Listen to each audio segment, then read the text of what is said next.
नमस्कार, स्वागत है आप सभी का परीक्षा वर्ल्ड के इस यूट्यूब चैनल में। आरआरबी एनटीपीसी ग्रुप डी का जो हम प्रैक्टिस सेट चला रहे हैं उसके भाग 46 को आज के इस वीडियो में कंप्लीट करेंगे। तो चलिए आज के सेशन को शुरू करते हैं और देख लेते हैं कि आज का हमारा जो प्रैक्टिस सेट है इसमें हमने कौन कौन से इंपॉर्टेंट 30 प्रश्नों को सम्मिलित किया हुआ है। तो चलिए आज के सेशन को शुरू करते हैं। पहला इंपॉर्टेंट प्रश्न हमारा है, कौटिल्य की पुस्तक अर्थशास्त्र किस विषय पर आधारित है। तो कौटिल्य के द्वारा जो पुस्तक लिखी गई थी अर्थशास्त्र, इसका जो विषय था यह था राजनीतिक नीतियाँ, यानी कि ऑप्शन इसका जो डी है बिल्कुल सही है। पॉलिटिक्स पे आधारित थी यह पुस्तक जो लिखी गई थी कौटिल्य के द्वारा, जिसका नाम था अर्थशास्त्र। तो आप इसे याद रखिएगा। अगला इंपॉर्टेंट प्रश्न हमारा है, मेगास्थनीज ने भारतीय समाज को कितनी श्रेणियों में विभाजित किया था।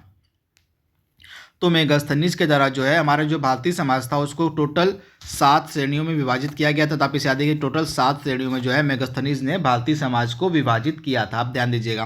तथा यह जो मेगास्थनीज था यह यूनान का रहने वाला था तथा यह सेल्यूकस निकेटर का जो राजदूत था तथा यह किसके शासनकाल में भारत आया था। तो चंद्रगुप्त मौर्य के शासनकाल में यह भारत आया हुआ था। तो आप इसे याद रखिएगा, यह यूनान का रहने वाला था तथा सेल्यूकस निकेटर का यह राजदूत था तथा यह चंद्रगुप्त मौर्य के शासनकाल में भारत आया हुआ था। तथा इसके द्वारा एक फेमस पुस्तक लिखी गई थी जिसका नाम था इंडिका। इसके द्वारा एक फेमस पुस्तक लिखी गई थी जिसका नाम था इंडिका। तो इसे भी आप ध्यान दीजिएगा। तथा इसके द्वारा जो है भारतीय समाज को टोटल 7 श्रेणियों में विभाजित किया गया था। अगला इंपॉर्टेंट प्रश्न हमारा है, निम्न में से किसने सर्वप्रथम व्यापक पैमाने पर स्वर्ण मुद्रा का प्रचलन करवाया।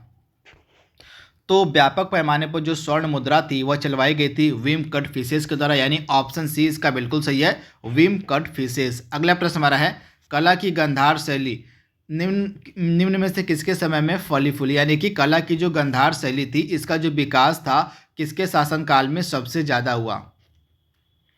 तो कुषाणों के शासनकाल में आप याद है कि जब कुषाण शासन कर रहे थे भारत पे, तो इनके टाइम पीरियड में जो है कला की जो गंधार शैली थी उसका जो विकास था वह काफ़ी अच्छे से हुआ था। तो राइट आंसर आपका हो जाएगा कुषाणों के समय में।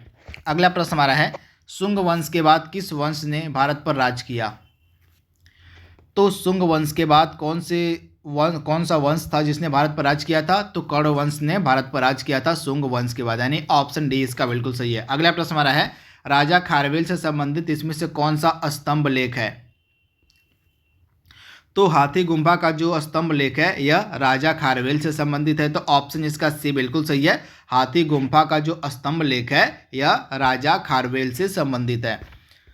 एक गैर सदस्य के रूप में संसद के किसी एक सदन की कार्यवाही में भाग ले सकता है। निम्नलिखित में से कौन है जो एक गैर सदस्य के रूप में संसद के किसी एक सदन की कार्यवाही में भाग ले सकता है। तो यह है महान्यायवादी, यानी कि अटॉर्नी जनरल ऑफ इंडिया जो होता है, भारत का महान्यायवादी जो होता है वह संसद का सदस्य न होते हुए भी संसद की कार्यवाही में भाग ले सकता है। तो ऑप्शन इसका सी बिल्कुल सही है, महान्यायवादी। तथा महान्यायवादी की जो नियुक्ति है अनुच्छेद 76 के अंतर्गत की जाती है। अगला प्रश्न हमारा है, एक उच्च न्यायालय का न्यायाधीश अपना त्यागपत्र किसको संबोधित करके देता है।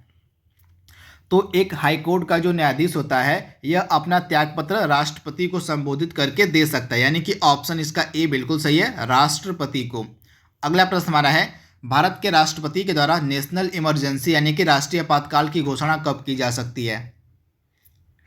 तो भारत के राष्ट्रपति के द्वारा जो है नेशनल इमरजेंसी की जो घोषणा है अनुच्छेद 352 के अंतर्गत की जाती है। तो आप इसे याद रखिएगा, भारत के राष्ट्रपति के द्वारा जो है नेशनल इमरजेंसी की जो घोषणा है वह अनुच्छेद 352 के अंतर्गत की जाती है। वहीं अगर हम राष्ट्रपति शासन की बात करें, स्टेट इमरजेंसी की बात करें, तो हमारे देश में जो स्टेट इमरजेंसी मतलब जो राज्यों में, आप याद रखिएगा सॉरी, राज्यों में जो स्टेट इमरजेंसी है जिसको हम राष्ट्रपति शासन के नाम से जानते हैं वह लगाई जाती है अनुच्छेद 356 के अंतर्गत। आप याद रखिएगा, जो राष्ट्रपति शासन होता है जिसको हम स्टेट इमरजेंसी कहते हैं यह अनुच्छेद 356 के अंतर्गत लगाई जाती है। और एक और इमरजेंसी है जो हमारे भारतीय संविधान में जिसका जिक्र है अनुच्छेद 360 के अंतर्गत, यह है फाइनेंशियल इमरजेंसी यानी कि वित्तीय आपातकाल। तो वित्तीय आपातकाल की जो घोषणा है यह अनुच्छेद 360 के अंतर्गत की जाती है। तो हमारे भारतीय संविधान में तीन प्रकार के आपातकाल की जो घोषणा है वो की गई है। एक हो गया हमारा राष्ट्रीय आपातकाल जो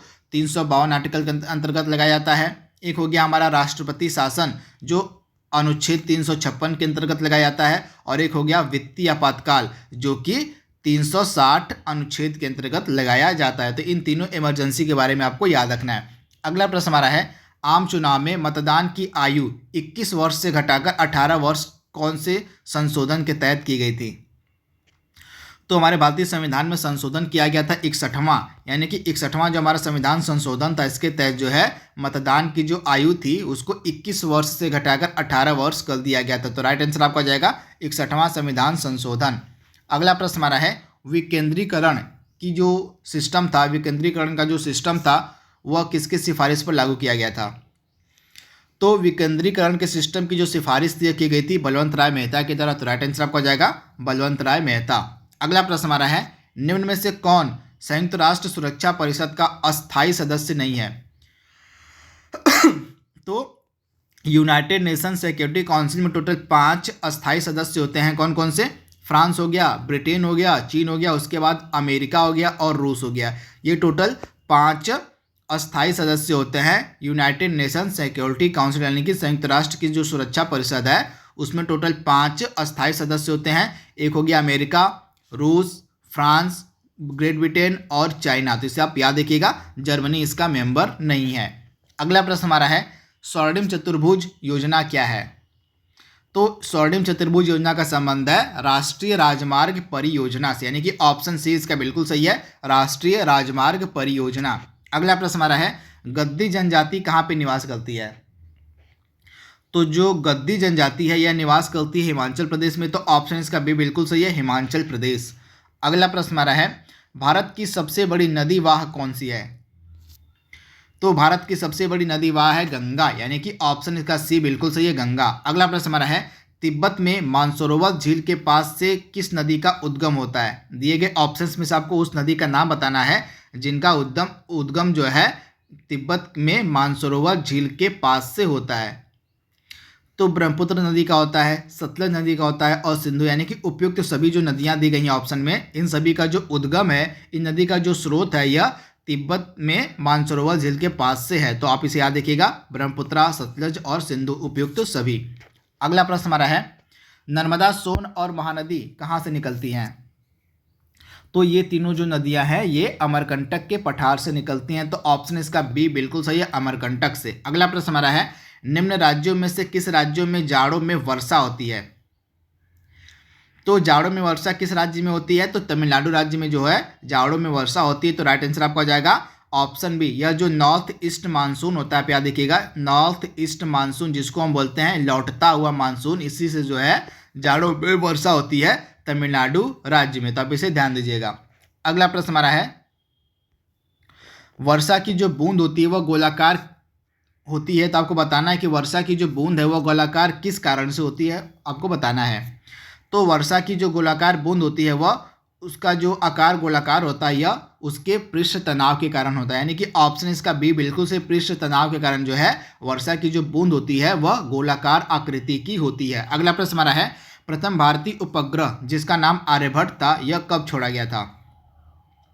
तो आप याद रखिएगा, इस प्रथम भारतीय उपग्रह जो आर्यभट्ट था इसको सोवियत संघ के द्वारा छोड़ा गया था। उस समय जो सोवियत संघ था, जो वर्तमान में रूस है, इसी के द्वारा जो है भारत का प्रथम उपग्रह छोड़ा गया था जिसका नाम था आर्यभट्ट, 19 अप्रैल 1975 को। तो राइट आंसर आपका हो जाएगा ऑप्शन बी, 19 अप्रैल 1975 को भारत का प्रथम उपग्रह आर्यभट्ट छोड़ा गया था सोवियत संघ के द्वारा। अगला इंपॉर्टेंट प्रश्न हमारा है, निम्न में से कौन सी धातु अर्धचालक यानी कि सेमीकंडक्टर के रूप में ट्रांजिस्टर में प्रयोग की जाती है?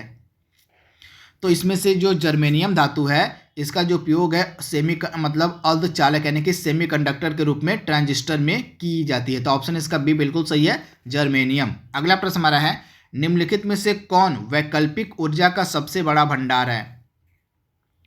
तो अल्टरनेटिव एनर्जी यानी कि वैकल्पिक ऊर्जा का सबसे बड़ा भंडार कौन सा है? तो सौर ऊर्जा यानी कि सोलर एनर्जी इसका राइट आंसर हो जाएगा, सोलर एनर्जी। अगला प्रश्न हमारा है, पानी का पीएच मान आपको बताना है।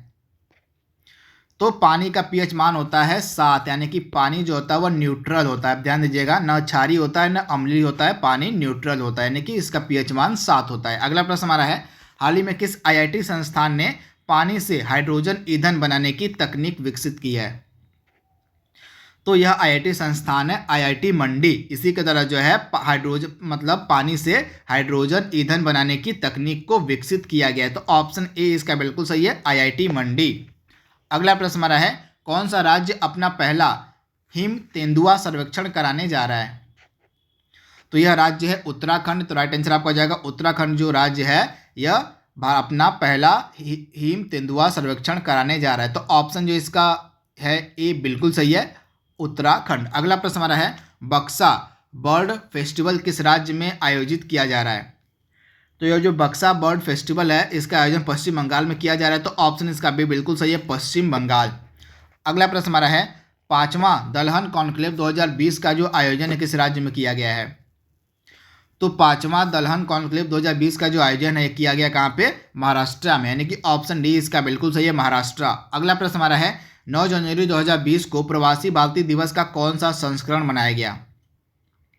तो 9 जनवरी 2020 को प्रवासी भारतीय दिवस का 16वां संस्करण आयोजित किया गया। तो राइट आंसर आपका जाएगा 16वां संस्करण।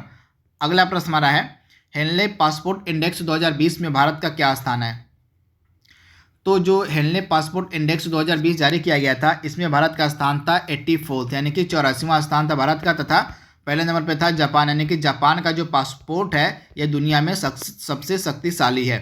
आज का लास्ट प्रश्न हमारा है, हाल ही में किस राज्य ने अपनी विधानसभा के लिए एक नया लोगो अपनाया है जिसमें राज्य पुष्प फॉक्स टेल ऑर्किड चिन्हित किया गया है?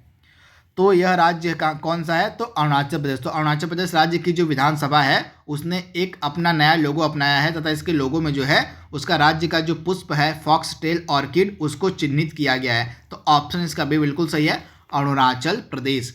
तो दोस्तों आज का हमारा जो प्रैक्टिस सेट था इसको हमने कंप्लीट कर लिया है। जल्दी मिलेंगे हम इसके अगले भाग में, तब तक के लिए thank you, thanks for watching, thank you.